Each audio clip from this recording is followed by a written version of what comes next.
un hueso occipital y este hueso occipital es el que forma parte posterior de la base y las paredes del cráneo. Un hueso etmoides, que es un hueso irregular y que participa en la construcción de la parte anterior de la base del cráneo.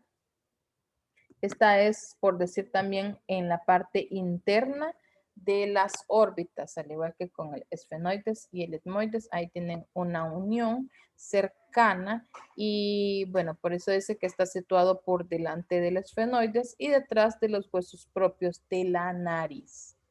Entonces, podemos observar aquí. Y entonces tenemos los huesos de la cara, el hueso nasal, tenemos los cigomáticos, que son dos, tenemos los huesos lagrimales, tenemos el pómer, tenemos a los cornetes inferiores, tenemos a maxilar superiores, la mandíbula o el maxilar inferior. En los huesos de la cara tenemos dos huesos palatinos, tenemos un maxilar inferior, tenemos un maxilar superior, los dos huesos propios de la nariz,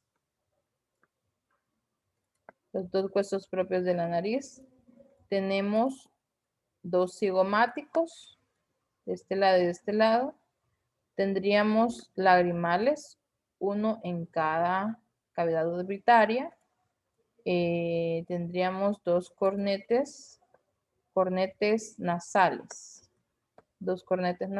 uno a cada lado. Y un vómer que es la parte inferior y posterior del tabique nasal y que forma esa articulación con los cuatro huesos que son los esfenoides, etmoides, palatino y maxilar superior. Vemos acá entonces de manera lateral a esta imagen, hueso parietal, hueso frontal, acá vemos al hueso etmoides, acá vemos los huesos nasales, el hueso cigomático, ¿verdad? Vemos acá el esfenoides, una parte del esfenoides, pero no son dos esfenoides, sino que solo dijimos que es uno, pero se complementa internamente en el cráneo, con la base del cráneo. Tenemos los huesos temporales, que estos son dos pares de huesos. Tenemos un hueso occipital, maxilar superior, maxilar inferior y aquí tendríamos los dientes, los dientes incisivos, los caninos, los premolares, los molares. Roxana, ¿tiene una pregunta? Sí, doctora, mi pregunta es sobre el hueso que está abajo de esmoides, el unguis o unguis, no sé cómo se pronuncia, ¿qué importancia tiene, qué relevancia tiene en lo que... Repita la pregunta. El que está, el huesito que se encuentra entre el tabique nasal, el que está arriba, el unguis o unguis. Ajá. Ese, ajá. ¿Qué relevancia tiene? ¿Qué importancia tiene? ¿Qué papel juega en...? Una estructura ósea, es la estructura ósea que está anterior a la nariz. Ajá. Ok, gracias. Bueno, continuamos. Esto es visto de manera frontal. Aquí les dejo igual un cuadro comparativo de cuántos huesos pares tiene. Tienen pares los huesos parietales, los huesos temporales, huesos impares como el frontal, el occipital, el esfenoides, el etmoides.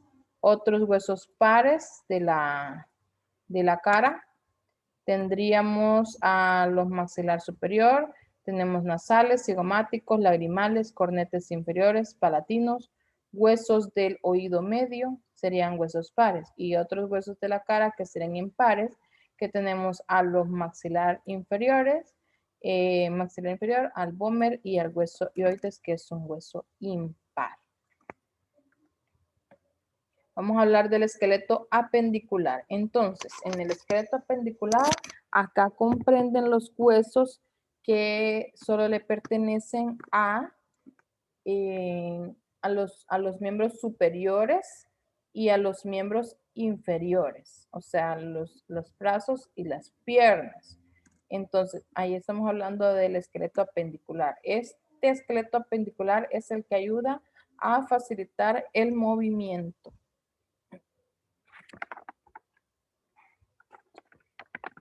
Ayuda a facilitar el movimiento y comprende, así como les dije, los huesos de la cintura escapular y la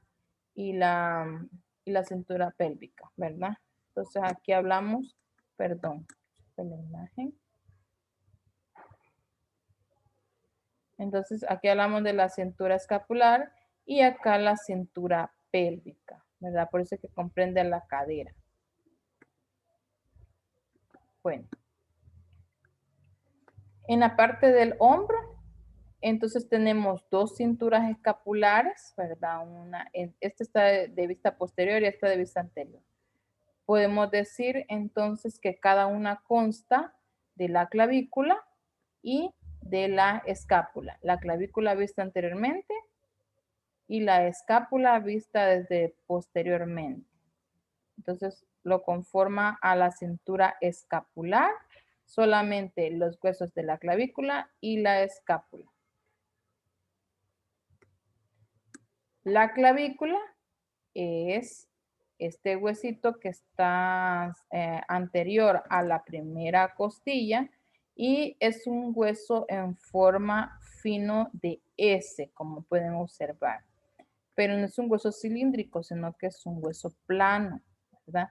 La clavícula se articula en la parte medial con el manubrio del esternón. ¿Se acuerdan del hueso esternón? Entonces, en su parte medial se articula con el esternón y en su parte lateral se articula con el acromion de la escápula, o sea, con la parte superior de la escápula. Comprendemos también aquí el hueso, les traigo el dibujo de la escápula, este vista desde su parte anterior y este vista posterior. Este es un hueso grande, lo vemos con una forma triangular, pero es un hueso plano, ¿verdad? Es un hueso plano, delgado y se encuentra entre la segunda y la séptima costilla. Posee la famosa cavidad glenoidea. Esta es la cavidad glenoidea, que es donde se va a llegar a articular con el hueso húmero. Aquí llega a articularse el hueso húmero, que es muy importante. Entonces, vemos a la estructura del miembro superior. Cada miembro superior está formado por el hueso húmero, cúbito, radio y los huesos del carpo, metacarpo y falanges. Vemos al hueso húmero, vemos al hueso radio, vemos al hueso cúbito, ¿verdad? Vamos a identificar el hueso radio en dirección al primer dedo de la mano, que es el dedo pulgar, ¿verdad? Primer dedo de la mano. Entonces, es así como vamos a poder identificar en esa dirección al hueso radio. Y inferior a él se va a encontrar el hueso cúbito. Vemos aquí los huesecillos, estos huesecillos que son los famosos huesos del carpo. Dijimos que están a nivel de lo que ustedes le llaman muñeca. De ahí se continúan estos siguientes huesos cortos que se llaman huesos metacarpianos. Los huesos metacarpianos, tenemos 5 huesos metacarpianos. 1, 2, 3, 4 y 5. Y tenemos en los dedos, tenemos falanges, tenemos 3 falanges en cada dedo, excepto en el primer dedo, que en el primer dedo solo tenemos 2 falanges. De ahí en el segundo, tercero, cuarto y quinto dedo, sí tenemos 3 falanges. Ok. Entonces, en total, aquí en la estructura del miembro superior encontramos a ambos lados 2 clavículas, 2 escápulas, 2 húmeros, 2 radios, 2 cúbitos, 16 carpos, ¿verdad? Porque estamos hablando de ambas manos. Entonces estamos hablando de 8 huesecillos en cada muñeca. 10 metacarpianos, porque estamos hablando de 5 dedos, o sea, porque en cada metacarpiano se articulan las falanges, ¿verdad? Y estamos hablando de 28 falanges porque decimos que son 3 por cada dedo y 3 por cada dedo, pero exceptuando el primero. Entonces ahí hacen un total de 14 falanges por cada mano. ¿Preguntas ahorita? Ninguna. Vamos con el hueso húmero. El hueso húmero del brazo es el más grande en el miembro superior. Y se destaca entonces acá la cabeza que es redondeada y que esta es la que se va a alojar en la famosa cavidad glenoidea de la escápula, ¿verdad?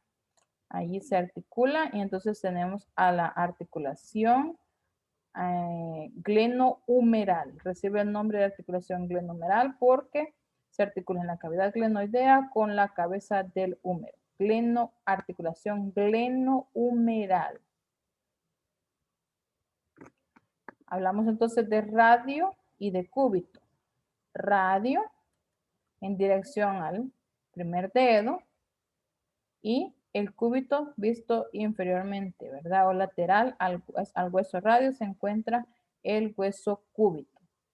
Entonces, el cúbito está en región medial del antebrazo y es más largo que el radio. Esa es una descripción que le da. Es como un poquito más largo que el radio y el radio está en región lateral, del lado del pulgar, del lado del dedo pulgar, como les dije, del antebrazo. Esa es una de las características. Seguimos en la articulación del codo. La articulación del codo pues es una articulación doble que se forma en la escotadura troclear del cúbito, ¿verdad? Aquí sería este nivel y se articula con la tróclea del húmero y de ahí posteriormente sigue una articulación de la cabeza del radio con el cóndilo del húmero. Entonces aquí tenemos una articulación que se llama articulación del codo, ¿verdad? Que se articula con el radio, con el cúbito, pero también con el húmero. Los carpianos, metacarpianos y falanges. En la mano, pues la mano está formada por huesos que están más proximales, que son los huesos del carpo, los huesos intermedios, que serían los huesos del metacarpo. Aquí los huesos carpianos, que están proximales porque están proximales al brazo, ¿verdad? Intermedios, que son las metacarpos, ¿verdad? Intermedios a los huesos carpianos y a las falanges, ¿verdad? Por eso se les llama intermedios.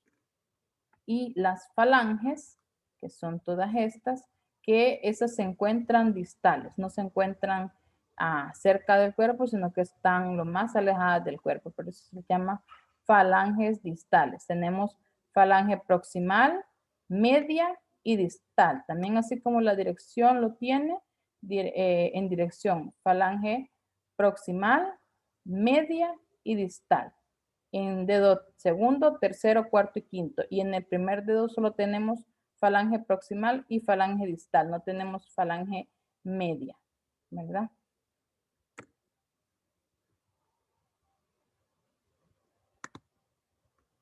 ¿Preguntas?